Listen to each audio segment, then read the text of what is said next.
got an interesting question to pose for you guys. So the other day, I saw a very interesting thread on Twitter. It was pretty innocuous at first, and it just says, name an actor you used to like but can't stand to watch on screen anymore because of his or her political opinions are so ridiculous. And they say, I'll start, and then they list Mark Ruffalo. I think a lot of people would agree with you on that. But my question to you guys is like, look, in the age of social media, where every celebrity is stupid enough to actually post their own opinions about stuff when they have movies to sell and books to hawk and albums that they want to come out there, does it matter to you when somebody who creates a piece of art has very, very vocal and different political opinions than you? Does it destroy your enjoyment of the things that they create? It's not, well, like the name that comes to my mind is John Cusack. Interesting. Can you tell me why? Because he's absolutely insufferable. Is he insufferable? On Twitter. And it's not his political opinions. It's just he's whining all the time. About what? You name it. I mean, it's about politics. But I'm like, if you lean a certain way politically, whatever. But that's not what's going on here. He's acting like a child. It's not that it's not what he's saying. It's how he's saying it. Basically. Yeah. Yeah. How he behaves. How he's conducting himself. Thoughts? Does it bother you when everyone knows how I feel about communists, right? Yeah. And I'm still not going to say that Rage Against the Machine's, not an amazing band. Like, they are awesome. They have fire songs. They have some of the songs that, like, were huge to me when I was growing up. I didn't Hey, thank you.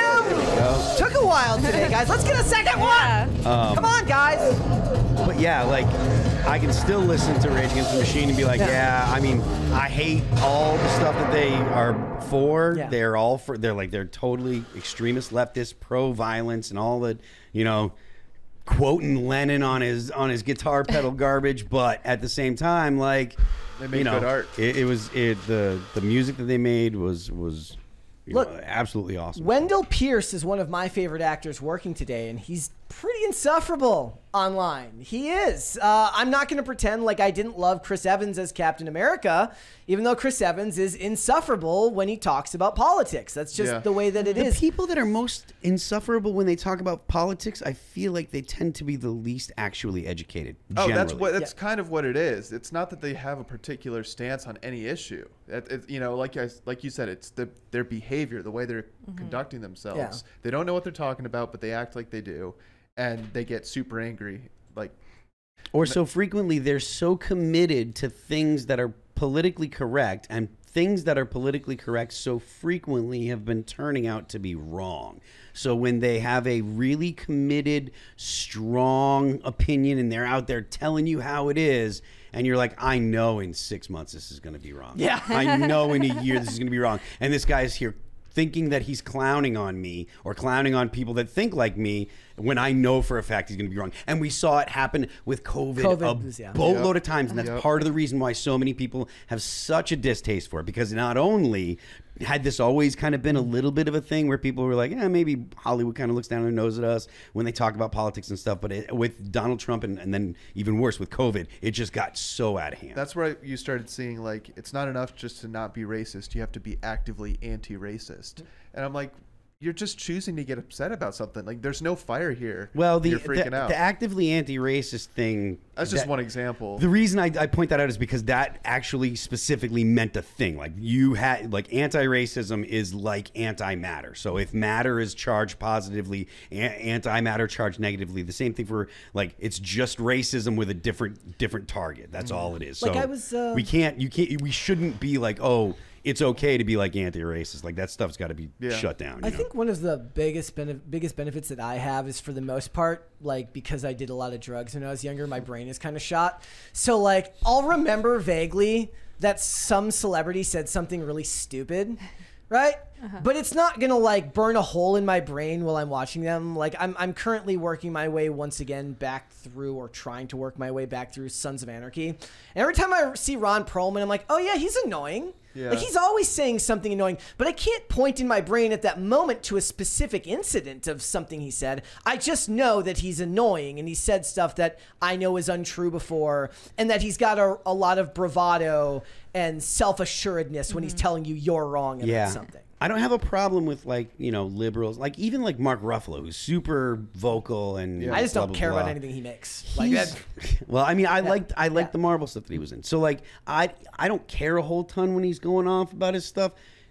And it doesn't bother me that much because it certainly doesn't bother me the way that like someone like the guys like Rage Against the Machine, because the guys in Rage Against the Machine are actual communists. Yeah. That's actually got a death toll. Like that's actually murderous. That's like, hey, I'm a Nazi kind of stuff. Like, no, that is unacceptable. You know what I mean? Right. Whereas most of the people in Hollywood are not openly communist. They're like, well, we should be progressive, and they're probably just useful idiots. You know? And I can forgive that. Yeah, I pointed out to someone, like I was like rewatching Predator recently, and someone's like, "Oh, Arnie, screw your freedom." I'm like, "Bro, I don't care. Yeah, Predator rules. Yeah."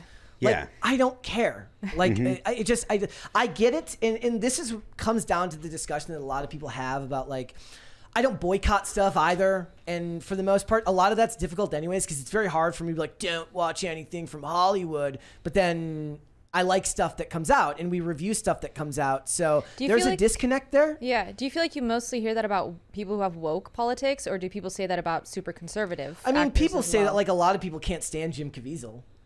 Because of his politics, but Person of Interest is one of my favorite is probably my favorite television show of all time. Mm-hmm. He did Passion of the Christ. He's very, very openly conservative. You know, it's another thing I think that people don't mind. Like, if you're very pro stuff, generally that's causes less of a problem with other people than being against things that they're for. So if you're like, if you're like, you know, hey, I'm pro LGBT. Yeah. People will be like, you know, whatever, and they'll have their opinion. But if you're like pro LGBT and then you're attacking Catholics or attacking Christians, that's going to turn people off. Yeah. So it's a lot of times people respond negatively when they find out that you look at things that they like negatively. If you just disagree and you like things that they don't like, you'll have a less of a negative reaction. Not that they'll have a positive reaction, but you'll have a less negative reaction if you're just like if you're promoting things they dislike, as opposed to if you're attacking things that they do like. So focus on the stuff that you're actively campaigning to change. It's not a bad idea.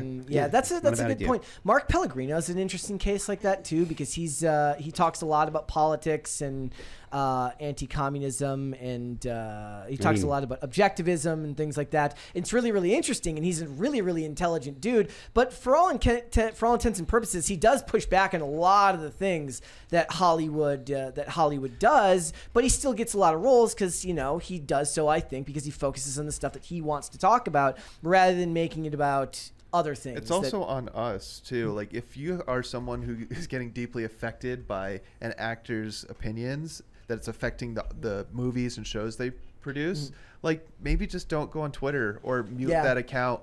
You know, it's like you kind of are doing it to yourself in a way. Like, if John Cusack bothers me so much, like, I should just mute him. If right? you like, this is ancient wisdom. The Stoics knew it. If you take offense, you're complicit.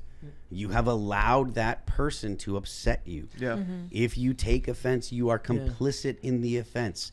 You do not have to take offense just because someone said something, or just because you read something on the internet. They probably don't even know you, and they're probably not talking to you. It's a great rule. It's a little bit different though, like, because what you were saying, like in the 80s, right, there was no social media, so maybe you happen to be watching the news and they do an interview with a star actor and he says something really dumb.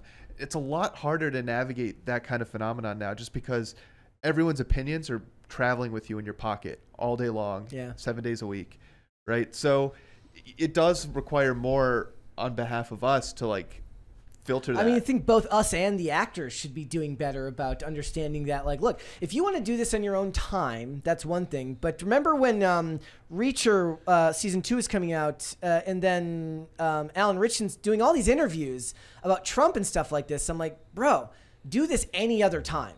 Do this literally any other time. Like, most people will forget about it in 2 days anyways. And to be fair, that doesn't affect my enjoyment of the show. Even the stuff we were looking at from Star Wars earlier, that's not talking about politics in the real world. That's talking about the politics of the show, of what they're saying. It's the gayest Star Wars ever. Yeah. That's not them talking about their thoughts on policy. That's them talking about the actual art itself. If you want to talk about policy on your own time, maybe set like a window aside. Like, look, for the 2 months leading up to the release of these projects, I am going to focus on just the promotional material and stuff that doesn't ruffle feathers. And that's, again, like you said, it is also on us to understand that, you know, with the power of 10 million voices in your pocket, you have to be able to filter them out and decide what matters. Right. But also, these people are being paid exorbitant amounts of money to promote for these franchises. And this is on the studios for not saying, like, hey, shut it for a couple of months. Yo, if I paid a boatload of money and someone's like, you know, attacking the crowd that's likely, like, Reacher shouldn't be attacking masculine guy kind of things. He should be like, yeah, you know, the NFL is kind of okay, and, you know, I don't really like this or that, but, you know, I like football. And like, he should just be like a guy's guy. Yeah. If you're attacking Donald Trump, the guy that just got a standing ovation at the UFC fight this past weekend, you are blowing it, bro. You are blowing it. And we're you gonna are see, dumb. we'll You see are how that what you're works. doing is you're doing things to appease the people in Hollywood that are going to give you jobs. And the funny thing is, we're gonna have to see how much that actually affects it, because when Reacher season 3 comes out, to see if the numbers actually drop for that show. Because I wonder how many dudes are watching it. Yeah, we'll have to wait Well, and like see. with the Acolyte, right? We got a $20 here real quick. It's from Colby Hansen. Says, for me, it's a time frame thing. I can watch annoying actors' old stuff, but from the point they get weird, I'm checking out. I'm not mad. I just no longer care. Everyone is looking great today, especially Sarah. Love the shirt. He's actually right. I have a lot easier time watching the stuff from before you knew what they believed. I'm pretty good at filtering it either way. It doesn't really bother me, but it's 100 times easier if all you're watching is stuff from before people had their social media political awakening. Yeah, it's true. I wonder if that's why I didn't like Fall Guy. Because now that I know so much about Ryan Gosling's politics, like especially after Barbie, he used to be one of my favorite actors. And like, I watched Fall Guy and I just couldn't get into it, and you and Mary loved it. And I'm wondering now, I'm like, is it because I know what Ryan Gosling is like in real life, and that he's probably insufferable, and I can't separate that anymore from the character he's playing? Yeah, see, I can just turn that off. I'm just like, cool. That's awesome. Yeah. That role rules. You should. That character rules. Yeah, you shouldn't care. Yeah, and it's, the thing is like, they're just putting themselves at risk by doing this. And it's one thing to say that the actors should do better. I think it's on the studios to tell them to shut up. Like, you're the one risking your money. They don't care. It's not their money that they're losing. The actor got their paycheck. Like, I would imagine there's probably a correlation too between the actors who are betting on big returns on good box office, like somebody who gets a higher percentage based on how well the movie does and how willing they are to promote the movie in a neutral way. Meaning that if you got a lump sum, you get a base salary, you're not going to benefit from higher box office, you're not going to benefit from good PVOD sales, then you can just say whatever. Who cares? But if you want to make sure as many people as possible buy this movie because you're going to see a stronger return on the investment of your time, then you're going to be more likely to want to stay quiet and advertise to as many people as possible. So it's on the studios, I think. All right. Let us go and. By the way, I have a question. I have no idea what the hell are Ryan Gosling's politics. I know nothing about this. I was just really turned off by him in the Barbie movie. Well, I mean, and like the comment he made about getting to work with a trans actress. Okay. I can't remember exactly what it was, but I think we talked about it on this show. And it was about how it got to expand his like skills and his repertoire as an actor, and that's when he lost me. See, I hear that stuff, and all I hear is just actors. It's like when actors talk about like you have to become the character. I just roll my eyes. It's phony. Yeah, they're being fake. Yes. I think that's what it really boils down to. Has nothing to do with actual trans people. It's just the fact that it's like you can see right through the guy. You know? Yeah, maybe that's what it is. Yep. The inauthenticity. Thanks for watching. Listen to full episodes of Pop Culture Crisis on Spotify. Keep up with us on social media and make sure you subscribe and ring that bell so you never miss the show. Bye, guys.